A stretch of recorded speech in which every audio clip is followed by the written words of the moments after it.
You're listening to the We Are Libertarians podcast network. Find all of our shows at wearelibertarians.com.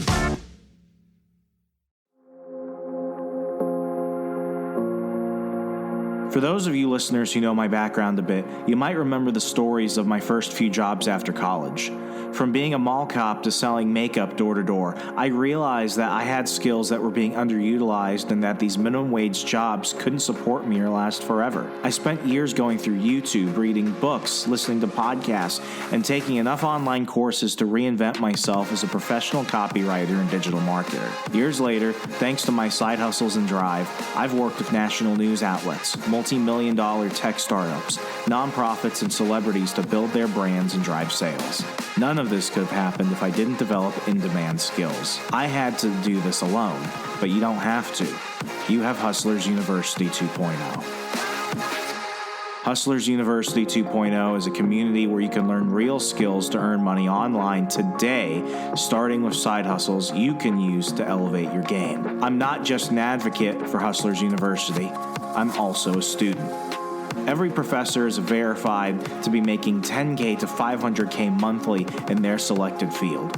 You get full resources, lesson plans, and an active community of thousands of other Hustlers University students working on skills such as stock analysis, cryptocurrencies, e-commerce, copywriting, which was my favorite course, one I actually went ahead and took last month. And as a copywriter of 7 years, I even took a ton out of that, including some of the resources I was able to take over to my day job. You also learn freelancing, financial planning, affiliate marketing, business management, and so much more. If you're tired of depending on a boss who hates you to deliver your paycheck, or have learned since the lockdowns that controlling the source of your income is vital to your individual freedom, sign up for Hustlers University 2.0 today using the link in the show notes. I'll see you there.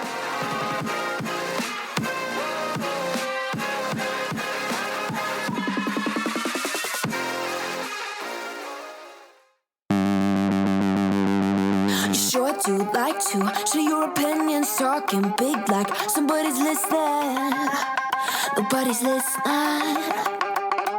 It's so fun and games until it doesn't toss me out. I'll hit the ignition. Now you listen. Hop up in the window. Smaller and smaller you fade out. Hop up in the window.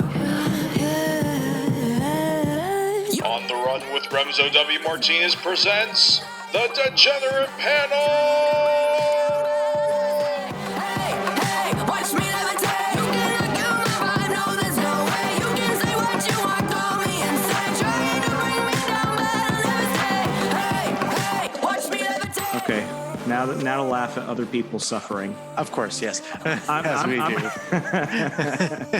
That's the cold opening. That's the cold open. Okay, welcome back to the Degenerate Panel. We have tonight's producer Derek, and Sean of the Military Industrial Complex.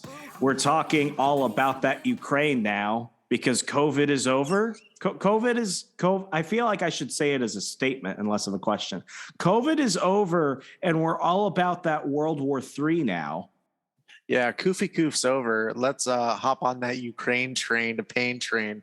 The pain train to Ukraine. The pain train to Ukraine for World War III cranes. It's hopefully not, but this was not on my 2022 bingo. At the time of recording, Russia has occupied Ukraine for over a month now.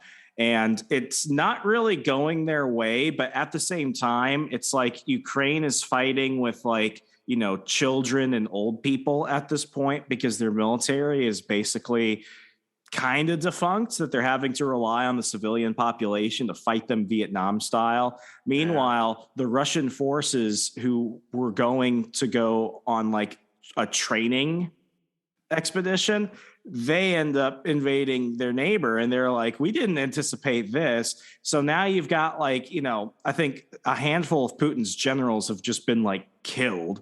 A whole bunch of people got blown up as they were trying to apparently hit up like Ukrainian women on Tinder. So what these like young Russian soldiers were doing is, as they were occupying these villages where they were told they were going to be treated as liberators, other like I mean, it's wrong to call them insurgents because they're the resistance in Ukraine.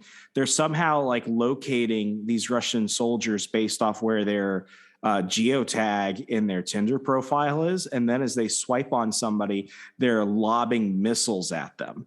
So like this is turning into like the meme war that no one anticipated, but it's what we're getting, and it's quite horrifying to say the least. But the one thing that has like really kind of chapped me in terms of the American response is that this is yet another example of let's talk about everything we should do, but let's do none of it, while at the same time begrudging everyone that can basically say the truth, which is we have no involvement. There's nothing we can do about it. And short of a military invasion, I don't think anyone wants to launch the U.S. into an open military conflict with Russia over Ukraine. I mean, it's a terrible situation, but us getting involved, that, I mean, it's like we just got out of Afghanistan 20 years later. You throw us into Russia and we're never leaving. So this is really Ukraine's war to fight, sadly. But some people, whether it's for the Insta fame or whether it's because they're genuinely wanting to go fight against the Russian invasion, have actually begun to travel to Ukraine. And at first, the media was like, oh, this is amazing. Look at all these thousands of foreigners, Americans, British, French, you name it. Look at all these foreigners going to fight for Ukraine's right to exist. And it's amazing. And it's not working out very well. Not at all. Sean, when you heard that foreigners were going to go fight in Ukraine, who would you think would be the type of person volunteering for that? Like usually you think of, oh, I'm going to drop my life. I'm going to pack my bags, pick up my gun, and I'm going to go to a foreign country and go fight Russia. What type of person do you think would most likely be ready to do that? You know what? And it's going to shock you, man. The fucking hillbillies from West Virginia. They're high on fucking moonshine. They're like, you know what? Screw these, you damn Ukrainians. I'm going to go over there and show them some moonshine love. I'm going to get my musket, my gay-loving dog over here, and we're going to take care of those freaking vodka-loving motherfuckers. I don't think they would. I don't think they sound like they're from New York. Yeah, Well, I don't think they would leave. Everything about that was all over the place. Just a tad. Just a bit. Maybe take a trip to West Virginia, Sean. You know, but like you do come up with a good point. It's people who probably shouldn't be going and fighting for a foreign country against a giant foreign country like Russia. Yeah, nuclear power. Yeah, they're getting involved in this, and let's just say we're not seeing the best and brightest. I'm calling this like, what if like the Area 51 raid happened? Like what? Like remember when all these people on Reddit were gonna go and like raid Area 51? Yeah, and they were like, and like all the memes, like they got the Naruto runners. You got the crowd that's like, they can't kill us all. We just dodge the bullets, guys. Like, yeah, like this is like if it actually happened. So I saw a summary that some of you might like Paul Joseph Watson, some of you might not. But I gotta say, when I saw this video popped up and I watched it, it was already confirming of a lot of what I already knew. Derek, can you go ahead and pull up the video, please? yes, it can. So this is from Paul Joseph Watson of InfoWars fame and Summit News discussing what happened to the foreigners going to Ukraine to fight Russia. You got to do something to the audio. Oh, right. The audio, Mr. Producer. Damn it. It's true. I'm sorry. Give me just a moment. How else can we hear that 80s synth? No, to kind of add what I had. I mean, I've seen plenty of people and heard plenty of people like, oh man, I have this so-called military training.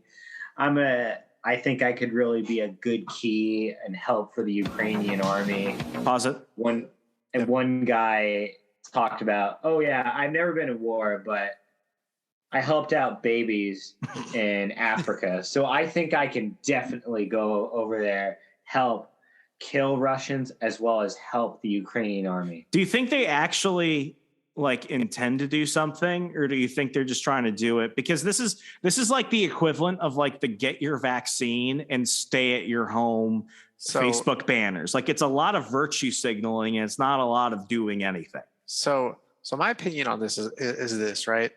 Like you have the people that, you know, the obvious people who are just virtue signaling for Ukraine, like, oh, those poor Ukrainians getting, you know, attacked. We have to do something, but obviously won't do anything other than, you know, complain, because that's all they do. Like, but then you have the people who actually want to go over there. Now, the people who actually want to go over there are like either, I feel like they're one of two things. They either really hate Russia or they have nothing to lose at this point, and they're like, oh, you know what, I'll just throw myself at a random cause and see what happens. Like, because I guess what I can't imagine is just like let's just say you live in the US or Canada or something, right? Like in what world are you like, I'm going to travel halfway around the world to Ukraine that's being currently under siege by Russian forces and help the Ukrainian military fight, even though I have no military experience or whatever? You won't feed the homeless person up the road, but you're going to go fight in Ukraine. Yeah, you're like, I'm ready to go fight for this country that I've never been to, have no family in, no friends, literally probably never even, maybe they couldn't even point to it on a map before this happened, like, because they're that dumb. But no, now that person's totally ready to hop in the fight, go to Ukraine. It's Call of Duty guys, right? Ready to go pew some Russians, even like God bless, these people are dumb. But yeah, it's just like I just can't imagine up and leaving everything that you know, like especially if you live like on the, you know, like the North American continent, and saying, I'm gonna go help out this country I've never been to, like, because that's what the media is telling me to do. Well, it's not like you can fly to Ukraine. These people are either going to Poland, or some of them are actually they're flying to a neighboring country and then finding some other way to get to Ukraine from there. But like, it's just insane to me. Like, anyone who actually wants to go. And like, I don't want to talk about this and, you know, begrudge the few people. And I do truly believe it's a few Americans that are actually doing anything about it. One of my favorite charities is Samaritan's Purse. It's run by Franklin Graham. They do emergency response throughout the country and throughout the world. And they were immediately on the ground in Kiev when the missiles started coming. So what I'm going to do for all the listeners is I'm going to go ahead and drop a link to Samaritan's Purse. They're feeding children. They're providing blankets and food and shelter. They're relocating actual refugees to neighboring countries that have support on the ground. So that way they can, you know, assist them in getting some semblance of safety out there. And I'm going to be dropping a donation when I get my next paycheck this upcoming week. So I'm going to go ahead and leave that in the show notes. If you actually want to do something realistic and help people that are actually doing the work, Samaritan's Purse is probably the best charity that I personally recommend when it comes to disaster response, such as what we're seeing now. So if you want to go ahead and donate to a cause that is REMSO approved, Samaritan's Purse, the link to donate will be in the show notes today. Sean, you want to say anything else before we get to the video? I mean, one thing I kind of add, it's just the people that are going there for the wrong reasons. I've only found 4 of these individuals, but it's like, oh, people are handing free guns. I'm going to go out there and get myself free AK, M14, whatever. And it's like, really? You're not going to be able to bring go that all the way back across the country for that? No, across the world, not just the country. I think the plane ticket and the expenses alone are going to cost way more than the shitty Soviet era weapons they're getting. Yeah, that's just crazy. I just don't understand some of those people that I've just found and seen. It's like, really? It's like It's like what's the term? Weaponized autism. That's what we're dealing with these people. Because like at the end of the day, it's like, if Ukraine, was a part of NATO before this happened, I could see a reason to help them. But like even then, why would you? And this is probably the most controversial thing I'm going to say. If the person right next door to you hates you and is looking for an excuse to invade you, why would you immediately team up with their arch enemy? And that's that view. It's like, you're already in a tense situation. Why not focus on yourself and try and make your own military and your own economy strong enough to possibly withstand and be a real threat to Russia, instead of bringing in the allies of your arch rival to come and defend you in that situation. So that's my stance on that. But also with Russia, as I've been looking at this, and the invasion is wrong. Like people are dying. Like Ukrainians are suffering. The Russian people who are not their government. I believe that governments go to war, but people do not go to war against each other. Regular people have to go die in the war for the rich and the elite. But so everyone is suffering. But if China put missiles in Mexico and they were aimed north, we would invade Mexico and say we were doing it for freedom yesterday. That's how fast we would fucking do it. We would not tolerate that. So this idea that, they were very close to getting into NATO. And as soon as that happens, they're getting all these new jets. They're getting all these additional protective agreements and everything else. They're getting all these missiles that are aimed one way. They're all aimed at Russia. Can anyone say that Russia is wrong for thinking, I think they're going to try and launch a preemptive attack against us? Does that justify what they did? No. But we went ahead and invaded Iraq for less shit. There were no WMDs in Iraq. Saddam Hussein did not have a super laser missile that he was going to attack the West Coast with. They lied about that. And we were in that country for more than a decade. Thousands died, millions displaced, hundreds of millions impacted around the world. Yet we're going to go ahead and be the moral superior, the moral superiority on this. This is wrong. We can obviously see where this is wrong, but people saying this is a black and white situation. This is why I've been saying that, Vladimir Zelensky, he seems a bit like the new Fauci to me. And I'm not saying he is. I'm not saying he's a bad guy. I'm not saying any of that right now. But after the last couple of years, the people that lied to us about everything else are now telling us what to believe right now. And I don't feel comfortable with that. I mean, I think trust of the media has gone down to a -% in terms of what we're willing to believe at this point. I think there's a lot more going on here than we are told. They just don't know. And that's just something, obviously you could take from multiple information sources and kind of make your own conclusions. I everything going on is wrong. I will say that up front. I don't agree. I don't think anyone is confused about that. Yeah. I don't agree with Russia. I don't agree with Ukraine. I think both sides are kind of fucked in some level. Russia a bit more in the wrong here just because, they obviously started it. They got the bigger military. They're decimating innocents. But we don't have the whole picture because the media will never give us the full picture. When McDonald's leaves your entire country, my biggest worry, seriously, for real. That is one other thing. They have been cut off from the entire world. Yeah. What are we supposed to do after this is over with them? Because we've just basically destroyed their whole economy. Yeah, because something that is kind of crazy is just the amount of stuff that. Because I feel like every day I see something. It's Netflix cut off support. This these Pornhub cut off access. Wait, did they? They did. Yes. Oh my God. I saw that.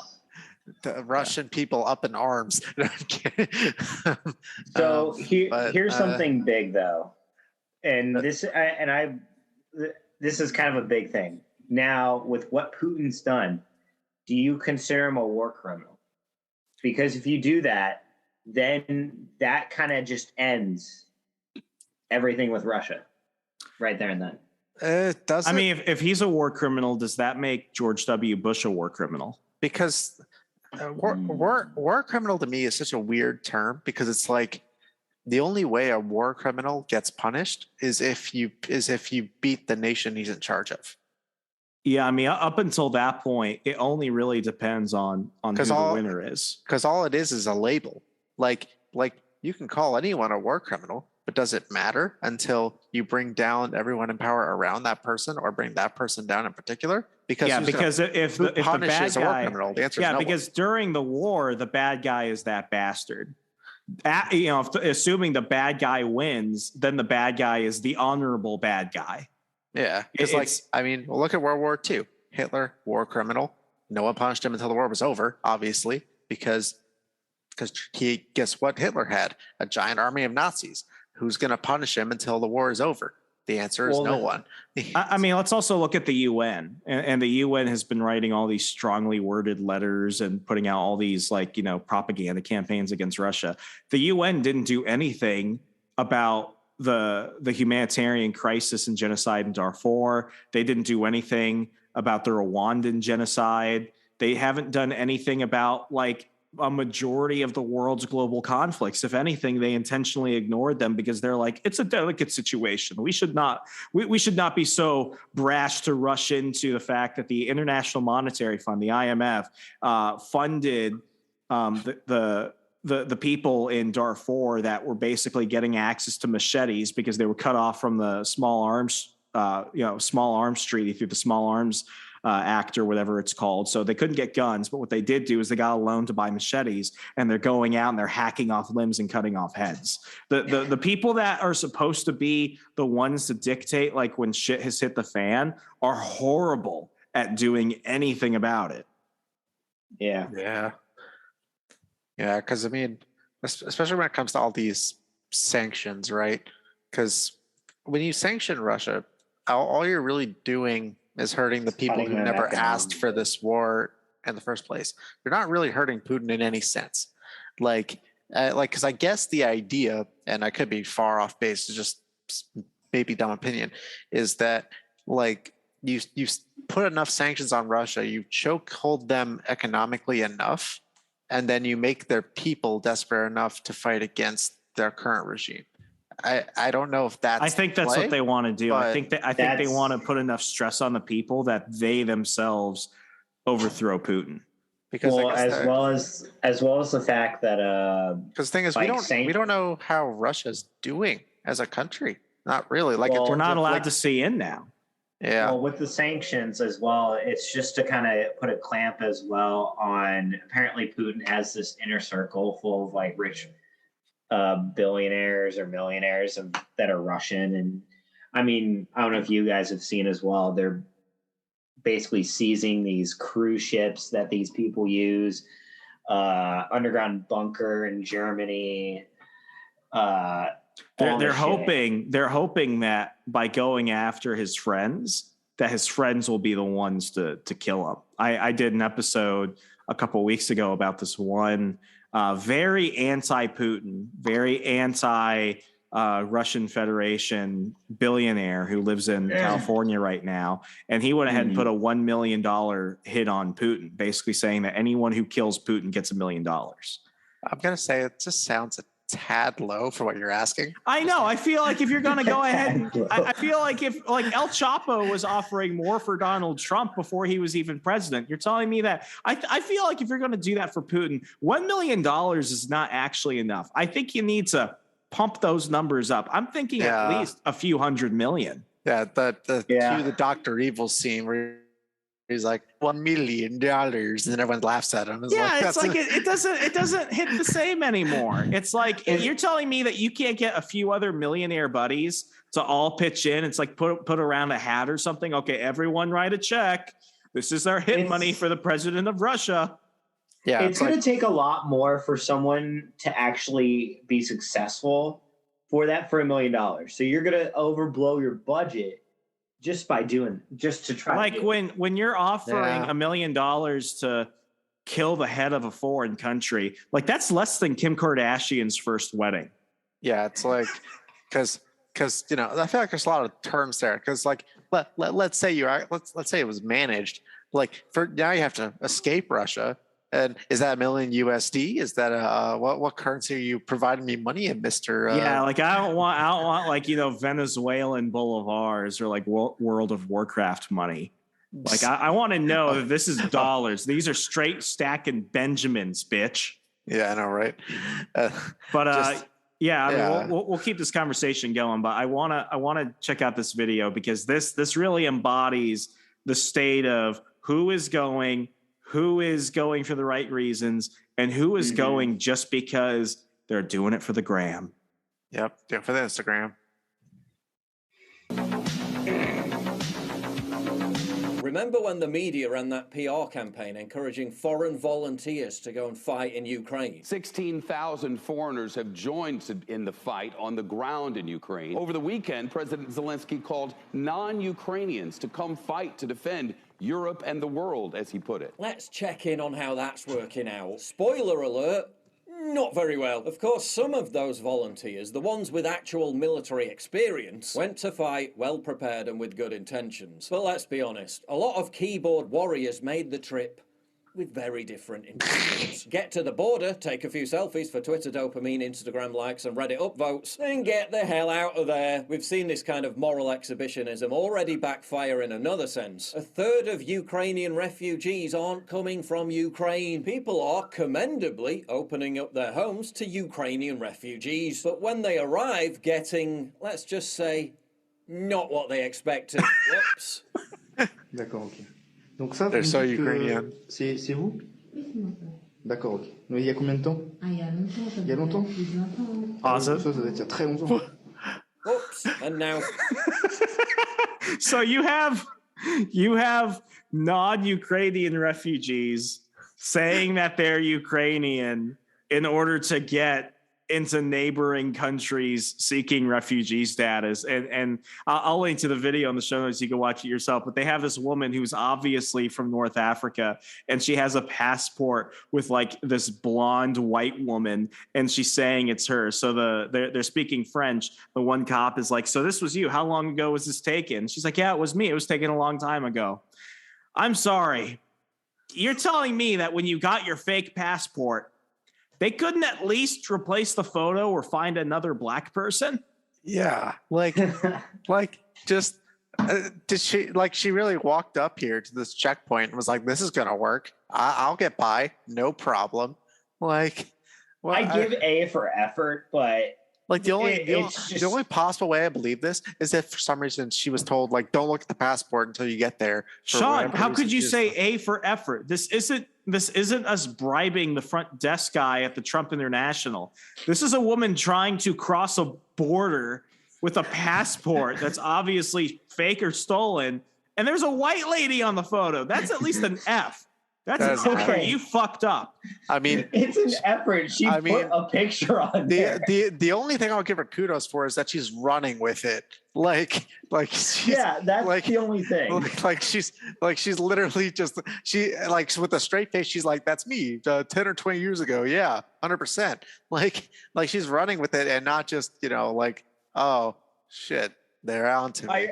I agree with you. At least it could have been the same skin color, and you could like she's sticking to her guns with the crappy passport. Like I don't understand why, but she did. Gosh. Ah oui, ça doit être il y a très longtemps. Oops, and now for the volunteer foreign fighters. When this guy went public with what was really happening to many foreign volunteers, the media ran hit pieces smearing him as a right-wing boogaloo boy who just got scared and ran home. But it turns out he was telling the truth. Our base got fucked up. The base right next to us got fucked up. Americans, British, tons of British dead. They're trying to send us to Kiev with no fucking weapons, no kit, no fucking plates. So they told us we had to get the fuck out or they were going to shoot us in the back. When you get to the border, Anyone who has kit, anyone who has any military shit, they're fucking pulling you out of the line and they're sending you back to the front. People need to stop coming here. It's a trap, and they're not letting you fucking leave. Presumably So keen on. I think this kind of like I just want to say, like that dude kind of sums up what I was saying earlier. Like I feel like for these people that are going there, like you're going there, you know, with no support from your government, no like I don't know what supplies you're able to bring, and especially if you're flying there, like because you know what weapons can go on an airplane, especially international flights, like and just everything you're doing is just like you're telling me Ukrainian is just gonna hand you weapons and say, all right, go fight. Like apparently they're not doing that.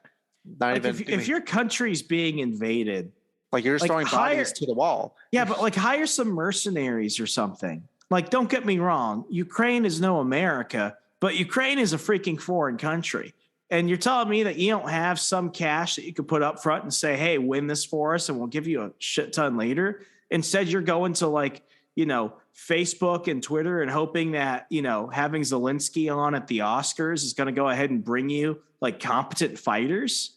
Yeah, you're hoping the Reddit keyboarder is like gonna, you know, use his weaponized autist brain to go fight a bunch of Russians. Pretty much. I think that's insanity. On feeding more Western dopamine addicts into the Ukrainian meat grinder. The media demonized the guy as a phony, but his story is echoed by others who made the trip, namely that foreigners who show up in Ukraine are being treated like cannon fodder, having their passports ripped up and totally ill-prepared being sent direct to the front lines, and then being told under martial law they won't be able to go home until the war is over, which could be. This isn't like Call of Duty. Years. Sky News reports that British men. It's not Call of Duty. There's no respawn. You're just so you're dead. 5 minutes in Ukraine already blown up. I can't wait for the next movie about this. Five minutes in Ukraine. Military experience whatsoever, and without even telling his wife or teenage son, left for Ukraine, hopped up on media-contrived sanctimonious grandstanding to, quote, join the resistance. He actually ended up trapped in a squalid safe house for 5 days, no toilets, no running water, having AK-47s pointed at his head by a Ukrainian SWAT team, then fled to Poland as soon as possible, having realized that he'd enrolled himself on a, quote, suicide mission. Span subsequently said that foreign fighters with no military experience attempting to enter Ukraine are actually, quote, more of a burden to the Ukrainian military. Really? And there I was thinking this literal real-life manifestation of a soy jack meme would be combat ready in no time. Turns out playing Call of Duty in your student digs in between furious wanking sessions doesn't count as military experience. Who knew? Hundreds of members of the Volunteers for Reddit subreddit, yeah, Reddit bros, reportedly joined the Reddit Legion, travelled to Ukraine and were immediately shelled and shot by Russian soldiers. They were told by the Kremlin that they'd be treated as mercenaries and war criminals. Many of the Reddit Legion have no pride. See, Derek, you were right. The definition of war criminal is really, really subjective. It is. This is stupid. After President Zelensky extended over an invitation, were shelled and shot after the Kremlin warned they'd be treated as mercenaries and war criminals. It's an unfair fight. Redditor retells the terrifying reality of joining a, quote, Reddit Legion. Right there, you should know that if you're joining the Reddit Legion and you think it's a good idea, you have made horrible decisions with your life. Yeah, like you clearly are someone that has absolutely nothing to lose and just doesn't care anymore. Like, I love this part. He vowed to fight on behalf of Ukrainians moments before dying. Yeah. I mean, see, like this is what I meant. You know, if like the label of war criminal only matters to those who do not have power. Because if you have power and you are declared a war criminal, like Putin, who's going to take you down? It's going to take an army to bring you down. But if you're one of these Reddit Legion that has been declared a war criminal, guess what? life's over, bud. Is it like is it like the Spider-Man meme? It's like, you're a war criminal. No, you're a war criminal. No, stop right there, war criminals. Oh my God. Except one Spider-Man. Yes. Except Putin Spider-Man has a gun. He's just killing the other two. Oh my God.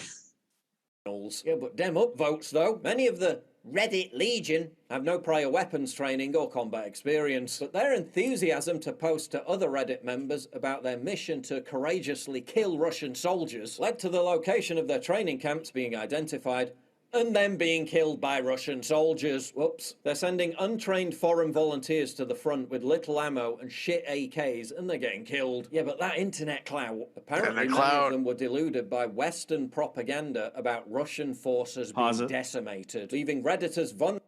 Imagine you go there and do all this shit, and you don't even get the meritorious Twitter blue checkmark award. Yeah. You just watched all your friends die for nothing. All your friends just your Reddit battalion is dead, and you take one last look at your phone, and then you see the blue check mark as you're bleeding out. Oh my God. We know you made things worse for everybody, including the people that you wanted to help, but now you're verified on Twitter. It's too bad you're dead. Congratulations. Oh my God. Vulnerable to the idea that they're joining some kind of hunting party and not an actual shooting war. Another British volunteer, 37-year-old Leon Dawson, was told by Ukrainian officials he'd just be a liability. We don't have the resources to train you. We don't have the time to train you either, they said. Another British volunteer, Carl Walsh, who volunteered as a medic, was assured by the Ukrainian embassy in London that he wouldn't be required to fight, and then ended up being told that his passport would be confiscated, he'd be given a paltry 48 hours training, and be sent straight to the front lines. Quote, "It's a death wish," said Walsh. The French Foreign Legion veteran bluntly informed their group that, quote, 95% of you will be killed within days of arriving in Kiev, and persuaded them to get back on their bus and go back the way they came. Yeah, there may be a 95% chance of them coming home in body bags, but isn't that worth it for the 100% chance of making it to the top of Reddit? Some of these foreign fighters from the UK were so keen on letting everyone else know that they'd arrived that their cell phone signals, presumably in between checking who'd watched their Instagram stories, were picked up by Russian intelligence, who then used those signals to demolish the Yavoriv training facility in western Ukraine, killing 35 people. Whoops. Mercenaries who were contracted by the Wagner Group. Imagine you're in the middle of Ukraine, you're on TikTok or something, and the next thing you know, you hear a missile coming at you. Just like, hey guys, Ukraine Redditor 332 here. Just could you imagine reporting in? Could you imagine going to a soldier in like Vietnam or World War II and explaining the type of shit that's going on with this? God bless. Like, they're probably very thankful that cell phones did not exist, because if they did, guess what would have happened? All the geotagging would have made it real easy to drop napalm on their asses. Wow, Derek, way to sound very happy about that. I'm not, but it's just the truth. Is it their fault at that point? No, it's their fault. I feel like it's kind of their fault. Like, you should not be on Reddit when you're going to go fight against Russia. You know what? One thing that's kind of confusing me here, like we see these things about Ukraine. We're confiscating your passports. Why the hell aren't they confiscating their cell phones? I mean, your passport is what can get you out of there, because that's proof of you being a foreigner. But if your cell phone can't really do much more. No. I mean, but you think they would confiscate the cell phone for the purpose of security at that point, right? Confiscate the cell phone, so that way they can't geotag and social media. Think of the bigger insult. Russia going into Ukraine shuts down all their internet. But some diplomat from Ukraine gets Elon Musk to mobilize fucking Starlink, the most sophisticated satellite system in humanity. And what are they using it for? You've got people like this coming in and basically making things worse. Yeah. It's just, God. Elon is not happy that you're misusing his internet. Yeah, you're misusing the Starlink, people. Come on. Like, God bless. A military company linked to Moscow may have been operating nearby at the time of the strike, according to reports, and specialists fear they would have been able to pick up, locate, and target a concentrated group of British mobile phone signals and pass the information to Russian forces. Yeah, turns out that broadcasting the fact that you're in a war zone isn't quite as rewarding as broadcasting the fact that you attended a Black Lives Matter rally. Ben Spann admits, having abandoned his wife and son and leaving them in a harrowing state of anxiety, that he travelled to Ukraine in order to boost his own ego. And therein lies the point. Many of these volunteers don't really give a shit about Ukraine. They're dopamine-addled, socially engineered NPCs brought up on a steady diet of vacuous virtue signalling. But in 2022, virtue signalling just isn't enough. Anyone can add a Ukrainian flag to their Twitter bio. Now you have to be there. Even if it's just for 5 minutes. You have to get the selfie. You have to truly manifest moral exhibitionism. Are they brave for merely going in the first place? Maybe. You can't call them cowards. Are they stupid for thinking they can serve on the front lines of a hot war with zero military experience or weapons training? Yeah, they're definitely stupid. And who's to blame? Zelensky for immediately calling for foreign fighters to flood Ukraine with no proper system in place to vet or train them. The media for relentlessly amplifying the message because the can-do no wrong darling Zelensky said it. The Biden White House for recruiting TikTok influencers who are now using their clout to poison young minds with dubious moral imperatives. But more broadly, cultural institutions, social media, and society in general. And we really do live in a society for rewiring the brains of young people to think that charity, which should always be private, should in fact be as public as possible, for exploiting the same brainwashing techniques that make people addicted to gambling and weaponizing them to incentivize very dangerous and sometimes deadly performative activism. All for likes, upvotes, retweets, and dopamine. All for the pointless prize of who can best demonstrate their moral exhibitionism. All in the name of what has become the ultimate and only virtue. Who can best demonstrate their support for the current thing. He's right, though. Like that, you know, what you were saying about Zelensky being the new Fauci in terms of like, you know, the thing, it just feels that feels like an accurate statement. Because I mean, have you heard about Dr. Fauci lately? No, he's been taking that to the old Yeller shed. He's kind of just gone dark until they need the moment Zelensky has some type of like Me Too scandal, or they pull up a tweet from like 2004 that's not socially right, they'll just go ahead and say, well, maybe Russia's right to do it, and then they'll go ahead and bring Fauci back because we have a new variant. But I mean, this is at the point where it's like, you know, now this whole situation is being used to justify everything that was already going wrong. Oh, gas prices are going high. It's Russia's fault. No, it was already going high before that.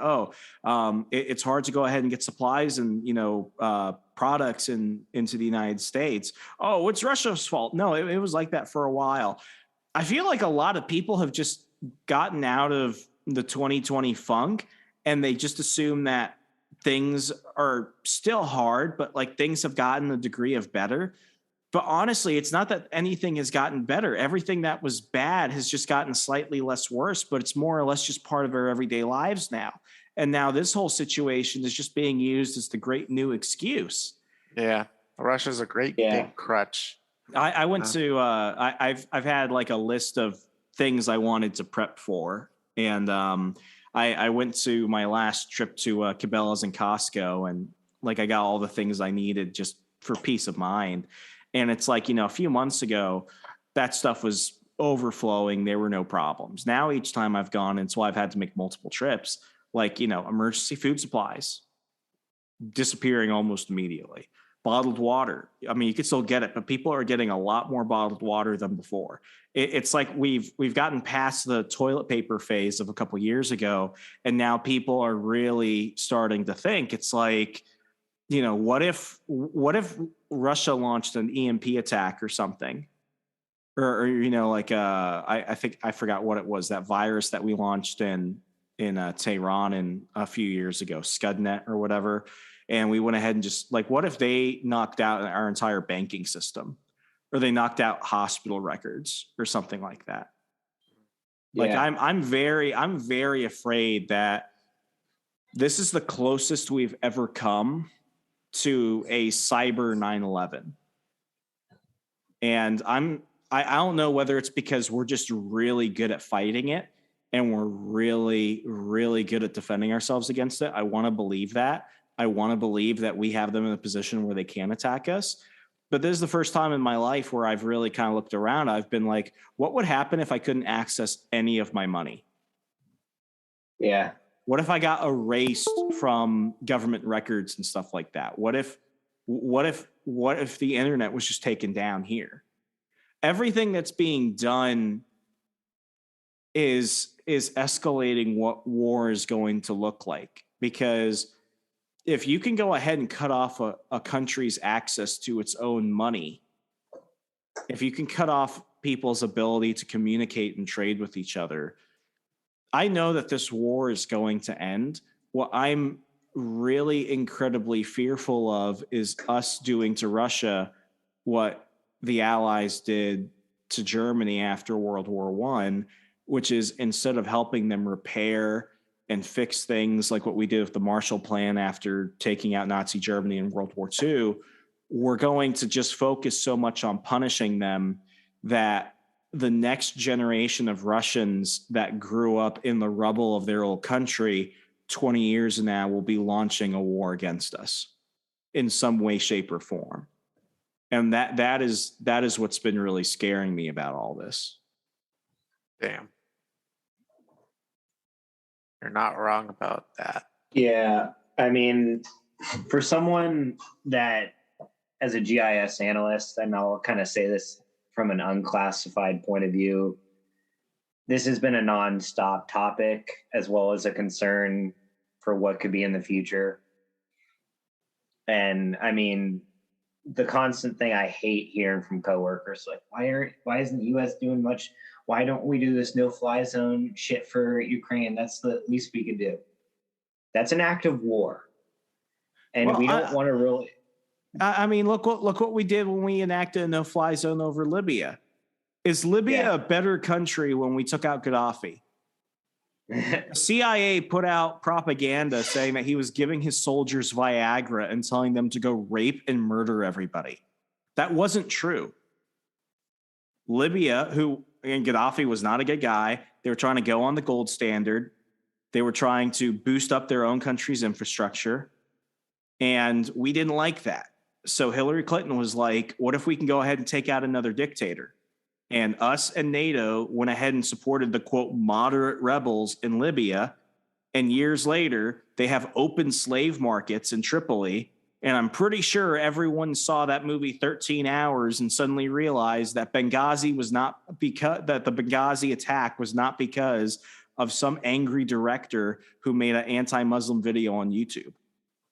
Yeah. I think this is what I hate about the Beltway, Sean. It's that people think that our actions don't have consequences. Yeah. Mm-hmm. Yeah. It's just like, oh, we do whatever we want, right, guys? The answer is no, we can't. Like, there's just so many things that, like, the political shitstorm this already is, and what it could evolve into, is incredibly scary. Because the thing about this war entirely is that this is the first time in a very long time that two militaries of similar, like, I know Ukraine's not as well equipped as Russia. State on state. This is the first time we've seen two countries go to war. That's the term I'm looking for. Yes, like basically state on state conflict. It's the first time we've seen it in, honestly, I'm pretty sure since World War II, right? Like because everything else has pretty much been, insurgents or small militia groups or something else that, because like there's a big difference against fighting people in a desert that do not have modern military hardware versus fighting an actual nuclear power. Like that's a political system that people do not want to get wrapped up in because it could go south really fast. Yeah. Yeah. And I mean, the one thing, I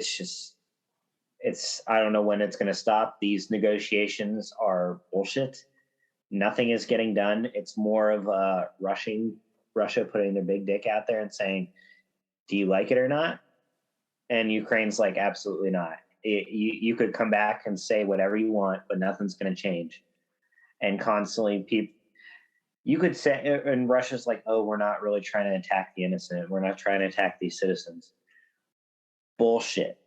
You're attacking hospital wards. You're attacking places. I mean, the Ukrainians have gone above and beyond. And I've seen in imagery that they're putting like, hey, children live here. There are civilians that are severely ill that live here that don't want any part of this war. You drop fucking bombs or send soldiers into those buildings. My thing is like if they did what they did in Crimea, like, you know, that was still wrong. But when they went into Crimea in 2014, they didn't do this. They said they were only going into a couple regions that were ethnically Russian. And for the record, those regions in 2014, like the Donbass and others, they wanted to join Russia. And Russia was like, no, we don't want you. Like Russia said this time, oh, yeah, we're only going there. But the fact that they're still like going throughout the country and they're doing this, it's like, I don't understand the gain. Like, it doesn't make any sense. Like, what is doing all of this doing for you? Like, what do you actually want to get out of this? Because now this just like, you know, it's already evil on the like, you know, the first strike. That was already evil enough. Everything else is just like, this is like, how could you comprehend this? How is this getting you what you want? What are those people doing to you? I'm going to be honest. Something that I'm still wondering right now is like, because I know that every window into Russia has essentially been shut, right? Like you can't see what's happening in country for the most part. Like everything's just closed off. I saw a video of a whole crowd of Russians fighting over a bag of sugar. Jesus. Okay, that's kind of answers my question. My question is like, what does day-to-day life look like for a Russian right now? If you are just a citizen of Russia who works a job, like not necessarily government one, just a job at all, whatever they work that allows them to live a normal Russian life. Like what is that? So, I mean, people are still working. People are still trying to run things day to day. But what they're saying is it's like, and this is only from like a Western American perspective. It's like if when COVID hit, it's not just that some businesses closed down. It's that everything shut down. And no one knew when it was coming back up. And nobody knew why. At least we had a TV. Like now it's just like Putin speeches all day long. Yeah, they have nothing but state-run media now, essentially. Like, which is just like, I just guess like, I hope I never have to imagine a life like that. But like, I mean, the big thing is going to be like, after this, hoping that Putin gets replaced, there has to be a way to reintegrate Russia with the rest of the world. That's going to be past us being dead. I mean, the people don't deserve what's happening to them.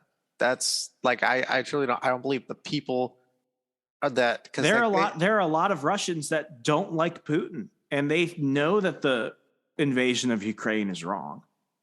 And that's what bothers me about like watching clips on the media. It's like, you know, let's focus all on the Ukrainian refugees, but anything Russian, anything that like, it's just like, it's like, let's forget that there are people there and let's just all pretend they're all evil.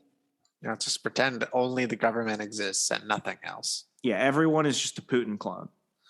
Like, just like all military, the politics, like, I mean, this is almost like looking at the reverse invasion of Iraq. what was the government and what was the media telling us? Every Iraqi hates us. They hate us because of our freedom. They all supported, quote, the Taliban attacking the Twin Towers. And then we find out, oh, the Taliban didn't do it. And then it was Al-Qaeda. And then it was like, oh, well, who was Al-Qaeda? Oh, Al-Qaeda's working with the Iraqi government. Actually, no, that's a lie too. They never worked together. Yeah. And it's just like, the people that we're expecting to tell us the truth, they just never do. And I don't want to be paranoid. I don't want to assume everything is fake, but like, this isn't, things just didn't reset. And that's what bothers me. And when this ends eventually, I'm more afraid of what the aftermath will be than right now, because it's going to be a lot of opportunistic people taking advantage of other people's miseries. And that's the worst thing about any opportunistic war. This started as an opportunistic war because Putin was hoping to take advantage of another country. And now it's going to be an opportunistic war as everyone tries to go in, much like East and West Berlin. And we're trying to cut up things and trying to, take advantage of what we can.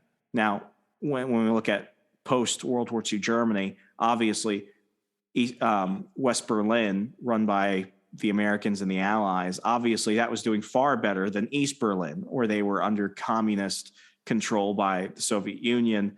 And they were, they were basically living as if things had never changed, whereas their family on the other side of the Berlin Wall, they're living a capitalist recovery in which they can actually build their lives again.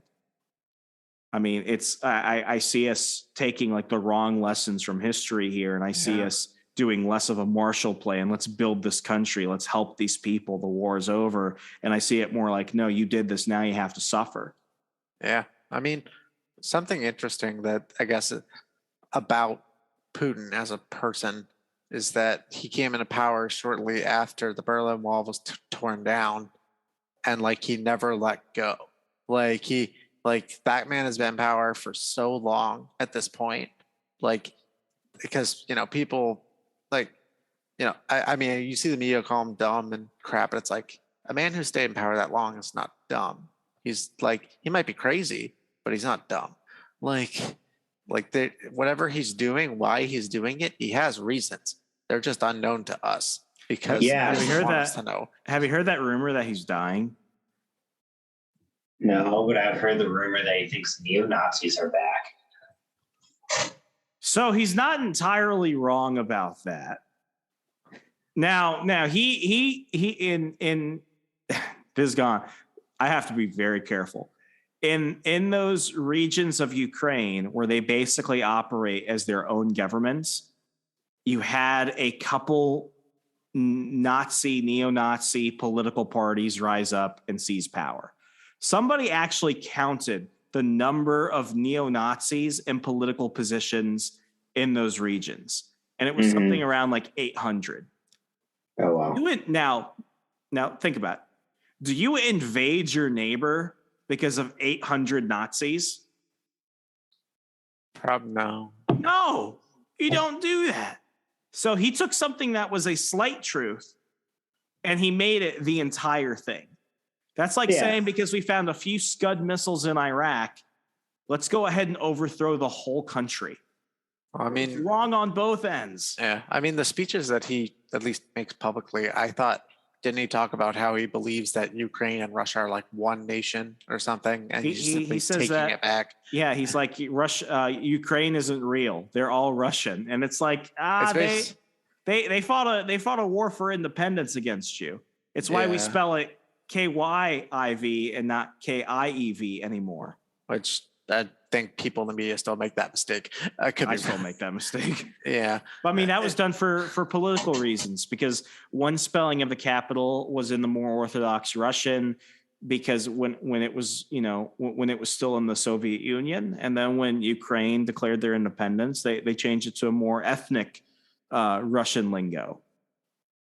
Yeah. So, it's one of those situations where it's like, a lot of people like to pretend that history started yesterday, and it's just not the truth. Like we're living in the repercussions of decades of problems and geopolitical strife that I mean, I'm no expert on this, and a lot of people I see on Twitter and Facebook right now pontificating on this issue, they're not experts either. And I mean, it's scary when everyone wants to suddenly spread war propaganda, and that's what horrifies me, because it never, like, each time a war is declared in our lifetime, things don't get better, things get worse.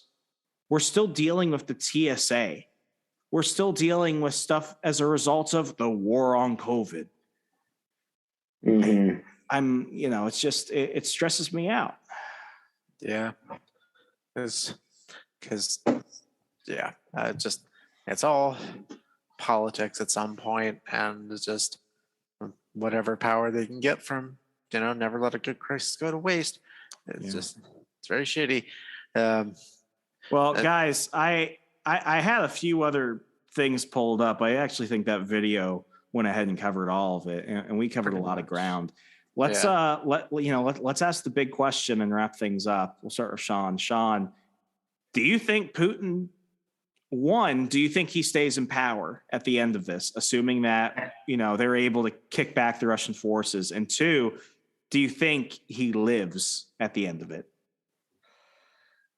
I don't think he stays in power. Absolutely not. I can't see how any of this he'd turn out to stay in power.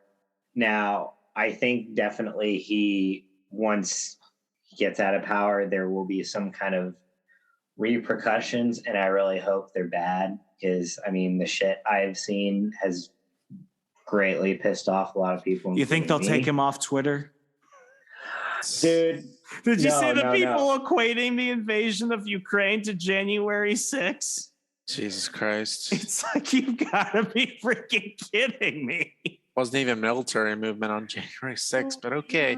Not even close. But I definitely think it's where he's going to end up in like some foreign prison, probably somewhere. And there's going to be constant Twitter pictures of him saying, "What did I do wrong? I was just trying to help my country.